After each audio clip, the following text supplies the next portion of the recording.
হাসির রাজা, জ্ঞানের রাজা, রসিক রাজা। কি আজকে এত বেলা হতে চললো, কিন্তু সবাই এখনো পর্যন্ত এলো না। এই সব হলো কুড়েমির লক্ষণ মহারাজ।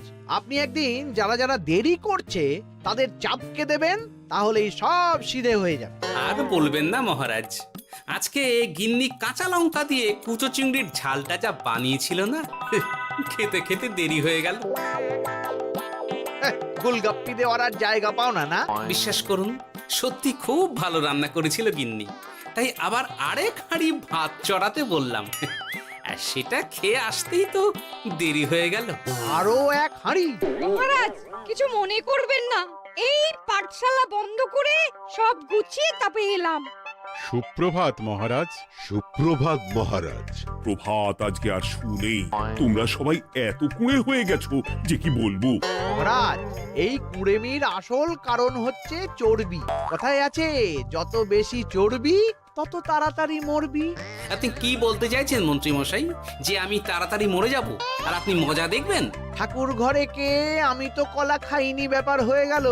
গোপালের একদম মোক্ষম জায়গায় আঘাত লেগেছে, যাকে বলে ওই আঁতে ঘা।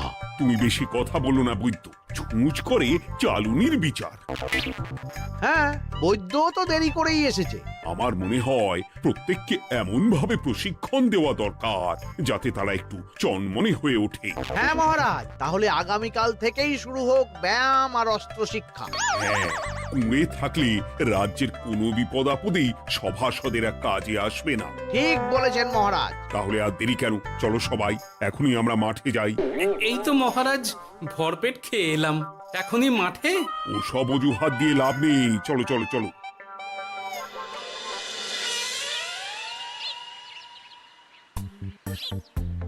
এবার সবাই সারিবদ্ধভাবে দাঁড়িয়ে পড়ো। কি গোপাল কোথায়? মহারাজ, গোপাল আপনার পিছনে দাঁড়িয়ে আছে, চুপি চুপি। এই এই এই গোপাল, যাও যাও মাঠের মাঝখানে গিয়ে দাঁড়াও। এই চাঁদি ফাটা রোদে কেন মহারাজ সুস্থ শরীরকে ব্যস্ত করছেন? এইসব বাজে কথা শুনতে চাই না। শুয়ে বসে থেকে শরীরের কি অবস্থা করেছো?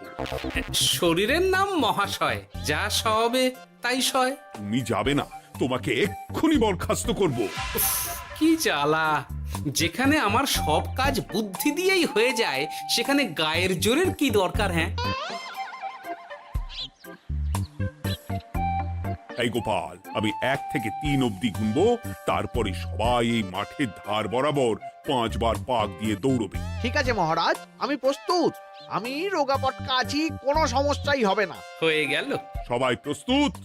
1 2 3। কি হলো গোপাল, দৌড়াও দৌড়াও। মহারাজ, এর থেকে বেশি জোরে পারবো না। আই, কে আছো? একটা কঞ্চি দাও। এই সেরেছে। বেশ হয়েছে, বেশ হয়েছে। ব্যাটার এবার চর্বি কমবে। কি হলো গোপাল, হ্যাঁ হয়ে গেল? হ্যাঁ?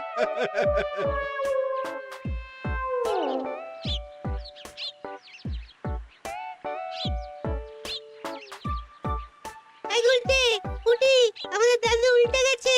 হ্যাঁ, তাই তো দেখছি। চল চল গিয়ে দেখি। উফ, চেহারার কি অবস্থা বানিয়েছো গোপাল, হ্যাঁ? এতটুকু দৌড়তে গেলেই চিটপটাং। তাড়িয়ে দিন মহারাজ, এরকম বেঢপ চেহারা সভাসদকে আমাদের দরকার নেই। না না, তা বললে হবে নাকি গোপাল, তুমি এক্ষুনি বাড়ি চলে যাও, কালকে আবার মাঠেই দেখা হবে। এই দাদু বাড়ি চলো। ওরে বাবারে!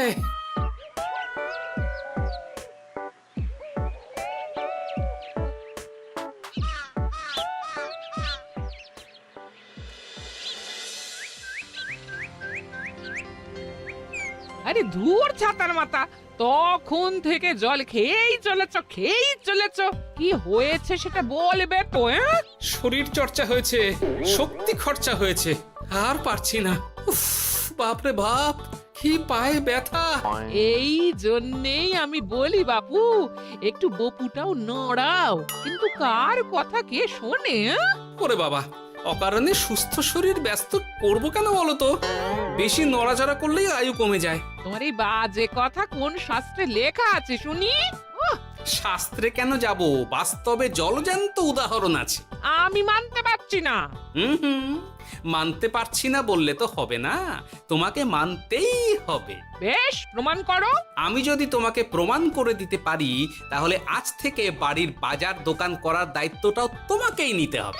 দিদা, তুমি তো ফেঁসে যাবে, দাদুর সঙ্গে বাজি লড়বে না। এই বাদ দে তো, তোর দাদু আগে প্রমাণ করুক যে বেশি নড়াচড়া করলে বয়স কমে। হ্যাঁ তাহলে বাজি? হ্যাঁ, বাজি। আচ্ছা ঠিক আছে, বেশ। তুমি তুমি একটা পশুর নাম বলো তো, যারা খুব তাড়াতাড়ি দৌড়য়। ঘোড়া, হরিণ, চিতাবাঘ আরো আছে। আচ্ছা, এবার সবচেয়ে আস্তে আস্তে কোন পশু চলে, এরকম একটা পশুর উদাহরণ দাও। কেন, কচ্ছপ? এই তো পেয়ে গেছে উত্তর। এবার তুমি বলো তো, কচ্ছপ কত বছর বাঁচে, আর ঘোড়া, হরিণ, চিতাবাঘ এরা কত বছর বাঁচে? চিতাবাঘ, ঘোড়া কেউই 30 বছরের বেশি বাঁচে না, কিন্তু কচ্ছপ 300 বছরও বেঁচে থাকে। হেরেছে, হেরেছে, আমার বউ হেরেছে। উফ, জীবনের কত বড় চাপ নেমে গেল। হ্যাঁ, এই তুমি আমাকে এভাবে হারালে? তখনই বললাম দাদুর সঙ্গে বাজি লড়তে যেও না। নাও এবার খেলা সামলাও।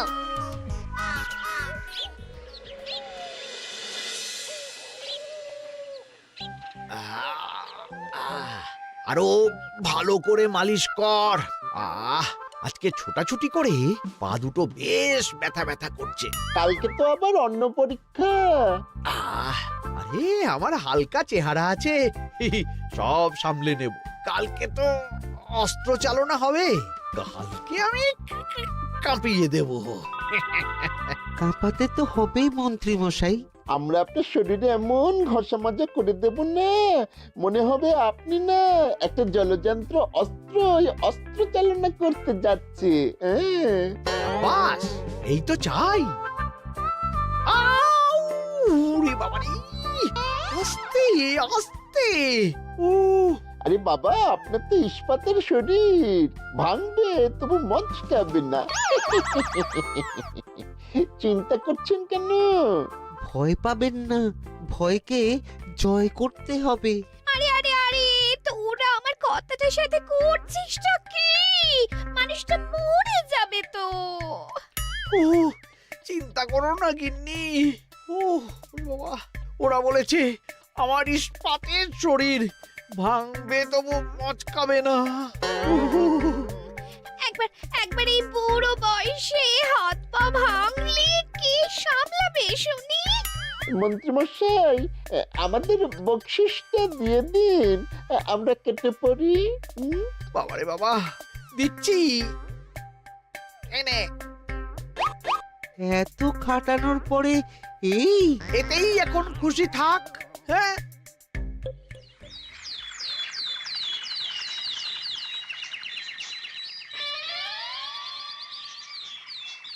এবার তোমাদের সকলকে অস্ত্র শিক্ষা দেওয়া হবে। উফ, রোজ রোজ কি জ্বালাতনে পড়েছি, বাপরে বাপ। বাবা মা কাউকে ডাকার দরকার নেই, ভালো না লাগলে রাজসভা চাকরি ছেড়ে চলে যাও। মহারাজ, এটা তো উচিত নয়। যে যেটাই পারদর্শী তাকে সেটাই করতে দিন না। একটা বাঁদরকে যদি আপনি বলেন শিকার করে মাংস খেয়ে দেখা, সে কি পারবে মহারাজ? মহারাজ, গোপাল একটু বেশি কথা বলছে, ওকে আপনি বের করে দিন। আমি তোমার কথায় গলবো না গোপাল, তোমাদের সবাইকে এখন অস্ত্র শিক্ষা শিখতেই হবে। কর্তার ইচ্ছায় কর্ম, এখন তো আমার আর কিছুই বলার নেই। তাহলে আর দেরি কেন, তোমরা সবাই একটা করে ঢাল আর একটা করে তলোয়ার তুলে নাও। সেনাপতি, বলুন মহারাজ। তুমি সকলকে অস্ত্র শিক্ষা দেবে, তলোয়ার চালানো শেখাবে। এক এক করে প্রত্যেকে তোমার কাছে যাবে আর এক এক করে তুমি সবাইকে তলোয়ার চালানো শেখাবে। আচ্ছা মহারাজ, তাহলে ওই সবার প্রথমে চলে আসুন মন্ত্রী মশাই। হ্যাঁ, আমি প্রস্তুত। আমার শরীর ইস্পাতের মতো, ভাঙবো তবু মচকাবো না।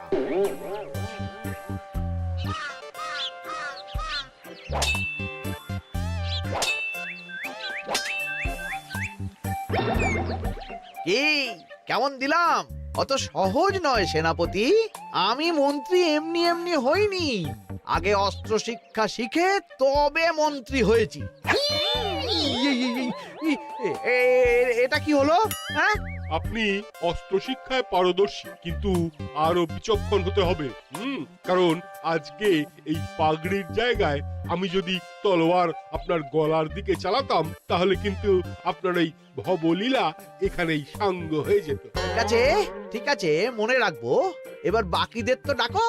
হ্যাঁ, এরপরে তলোয়ার চালানো শিখতে আসবে গোপাল। গোপাল দাদু, গোপাল দাদু। বাবা বাবা বাবা, গোপাল তুমি আবার দল বল নিয়ে এসেছো। দেখি তোমার কত দম। গোপাল, তুমি প্রস্তুত হও। হ্যাঁ হ্যাঁ, আমি প্রস্তুত। ওরে বাবারে, এ তো ভয়ানক চাপের কাজ, আমাকে বেশ বেগ পেতে হচ্ছে। সামলাও গোপাল।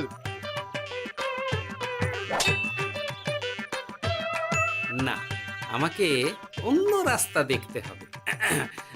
সেনাপতি, মহারাজের দিব্যি, তুমি আমার দিকে তলোয়ার ঢাল বাড়াবে না। এই এই, এটা কি হলো? সত্যি তো, এটা কি হলো? গেল গেল গেল গেল গেল গেল গেল, দুটিটা খুলে গেল গো। দেব নাকি এবার কুচ করে কেটে? জিতে গেছি, জিতে গেছি। এটা কি হলো? শত্রুপক্ষ কখনো কারো দিব্যি শুনবে না। আর সেনাপতি, তুমি কি ওখানে দাঁড়িয়ে দাঁড়িয়ে মজা দেখছো? আমি কি করব মহারাজ, গোপাল যে আপনার দিব্যি দিয়ে দিল। গোপাল বেটা খুব চালাক। তাহলে এখন উপায়? ওসব গোপাল তোমাকে বোকা বানাবার জন্য করেছে। তুমি ধুতি ঠিক করে আবার লড়াই চালিয়ে যাও। যথাজ্ঞা মহারাজ।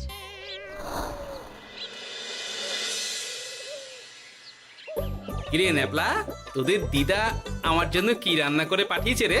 এই তো ভাত, আলু সেদ্ধ, এই পুঁই শাকের ঝোল আর রুই মাছের ঝাল। আর তোদের যে তোষক, বিছানার চাদর আনতে বলেছিলাম, এনেছিস তো? ওই তো দাদু, কুটির গুলটে আর বাকিরা সবাই ধরাধরি করে নিয়ে আসছে। ব্যাস, তাহলে তার কোনো চিন্তা নেই। খেয়ে একটা জব্বর ঘুম দেব, কারণ এখানে যা রঙ্গ দেখছি তাতে বিকেল হয়ে যাবে। তলোয়ার শিক্ষা আজকের মতন এইটুকুই থাক। এবার শুরু হবে বল্লম শিক্ষা। সবাই আবার আগের মতন সারিবদ্ধভাবে দাঁড়িয়ে পড়ো।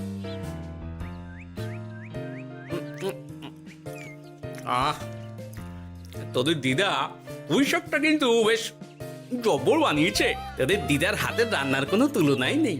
আহা, কি স্বাদ! এ কি, গোপাল আবার কোথায় গেল? এই তো মহারাজ, আমি এখানে ওই পুঁইয়ের ঝোল আর রুইয়ের ছাল দিয়ে ভাত খাচ্ছি। এসব কি মাঠের মধ্যে খাওয়া? আরে শরীরটাকে তো রাখতে হবে। তাড়াতাড়ি খেয়ে এইদিকে এসো। আসছি আসছি আসছি। এবার আমি তোমাদের দেখাবো কিভাবে বল্লম নিয়ে তেড়ে যেতে হয়। দেখান মহারাজ।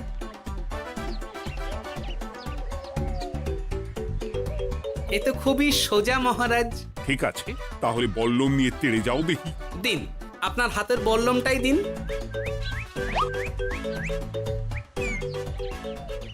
আরে আরে, গোপাল তো মাঠ থেকেই চলে গেল। আমি ডেকে আনছি মহারাজ। আরে আরে, ও গোপাল, গোপাল, মহারাজ ডাকছেন। থামো থামো। মহারাজ বলেছেন বল্লম নিয়ে তেড়ে যেতে।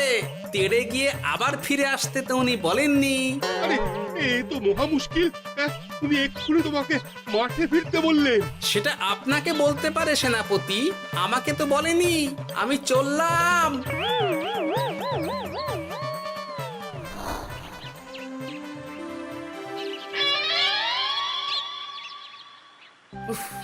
বাবা রে বাবা, কি ঝক্কি! অনেক বুদ্ধি করে মাঠ থেকে খাটে চলে এসেছি। আমি আর উঠছি না। এ কি বলি, তোমাদের তো এখন অস্ত্র শিক্ষা নেওয়ার কথা। হ্যাঁ, তোমার বলা নেই, কোয়া নেই, অমনি বাড়ি চলে এলে। আরে বাবা, ওইসব অস্ত্র শিক্ষা মানেই সুস্থ শরীরকে ব্যস্ত করা, অসহ্য খাটনি, অযথা কষ্ট। কষ্ট করলে তবেই কেষ্ট পাওয়া যায়। হ্যাঁ, তোমায় আমি আগেও বুঝিয়েছি, যেখানে বুদ্ধি কথা বলে সেখানে দেহের শক্তি নীরব দর্শক গিন্নি। আরে বাবা, সে না হয় বুঝলাম, কিন্তু মহারাজ তো ভালোর জন্য সবাইকে অস্ত্র শিক্ষা দেওয়ার চেষ্টা করছে না? আরে বাবা, যার যা কাজ তাকে সেটা করালেই পারে। মহারাজ তো সেটা বুঝতেই চাইছেন না। আমি এখন ঘুমো।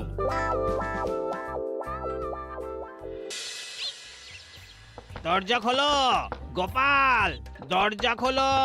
গোপাল, গোপাল দরজা খোলো বলছি। ব্যাস হয়ে গেল। একটু শান্তিতে ঘুমাবো তার জো নেই। দরজা খোলো গোপাল। বলুন মহারাজ। তুমি কি পেয়েছোটা কি গোপাল? রাজসভায় দেরি করে আসবে, তারপর অস্ত্র শিক্ষার সময় ফাঁকিবাজি দেবে, এভাবে তো আর তোমাকে মনে হচ্ছে রাজসভায় রাখা যাবে না। মহারাজ, গোপাল তো মুখের কথার লোক নয়, ওকে তাড়িয়ে দিই। কেন মহারাজ? আমি কি এমন মহাপাপ করেছি যে আমাকে তাড়িয়ে দেবেন? এই যে আমার কথা শুনছো না, এটাই তোমার অপরাধ। অপরাধ নেবেন না মহারাজ। পণ্ডিতের দায়িত্ব পুজো করা, সভাকবির দায়িত্ব কবিতা বলা, সাহিত্য চর্চা করা, আর আমার দায়িত্ব হাসি মজা করে আপনার মন ভালো রাখা। কিন্তু আপনি আমাকে জোর করে যুদ্ধের ময়দানে ঠেলে দিতে চাইছেন। এটা আমার ইচ্ছে।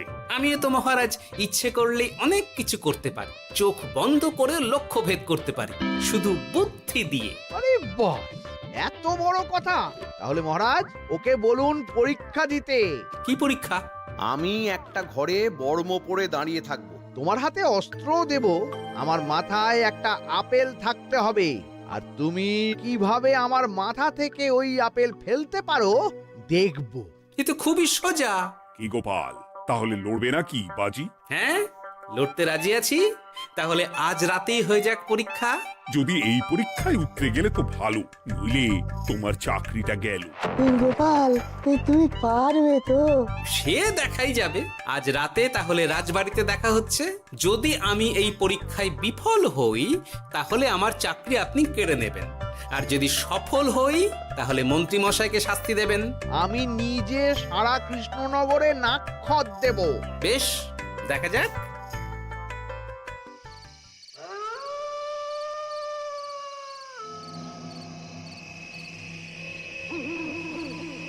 কি মন্ত্রীমশাই, ব্যবস্থা সব ঠিকঠাক হয়েছে তো? হ্যাঁ, এবার শুধু গোপালের পরীক্ষার পালা। আমি তাহলে বাইরে গেলাম, গোপালকে পাঠিয়ে দিচ্ছি।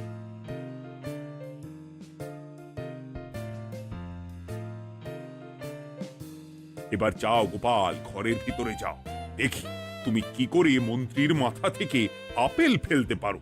আপনি তো শুধু আমার চোখ ঢেকেছেন, আমার নাক মুখ কানও ঢেকে দিন, যাতে ঘ্রাণেন্দ্রিয় শ্রবণেন্দ্রিয়েরও সাহায্য না নিতে পারি।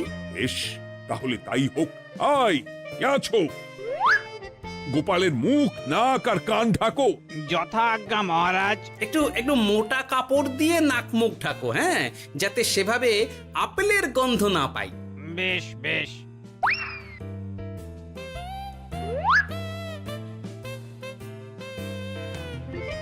যাও গোপাল।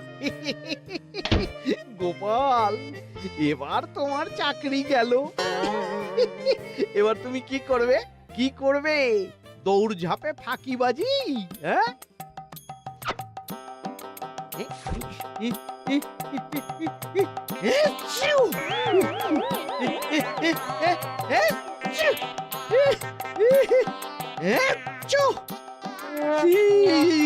গেল গেল গেল গেল গেল, আপেল পড়ে গেল।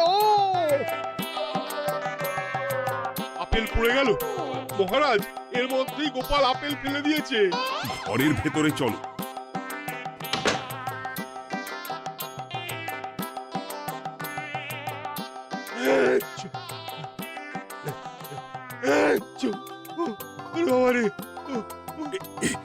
কি ওরে বাবারে বাবা, কি ঝাঁজ! ওরে বাবারে বাবা।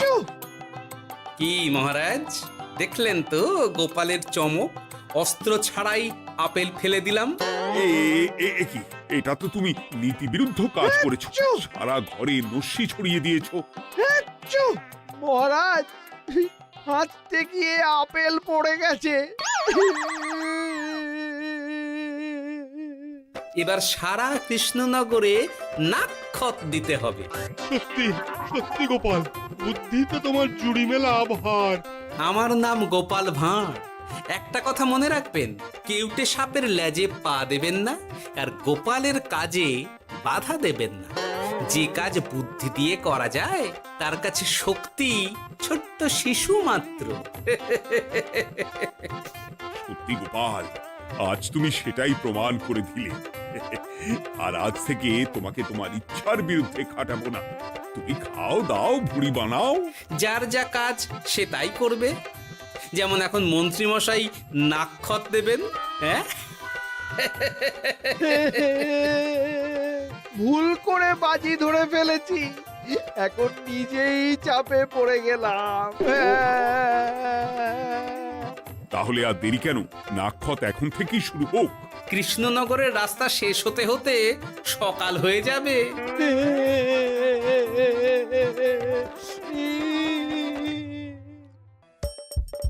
হাসির রাজা, জ্ঞানের রাজা, রসিক রাজা।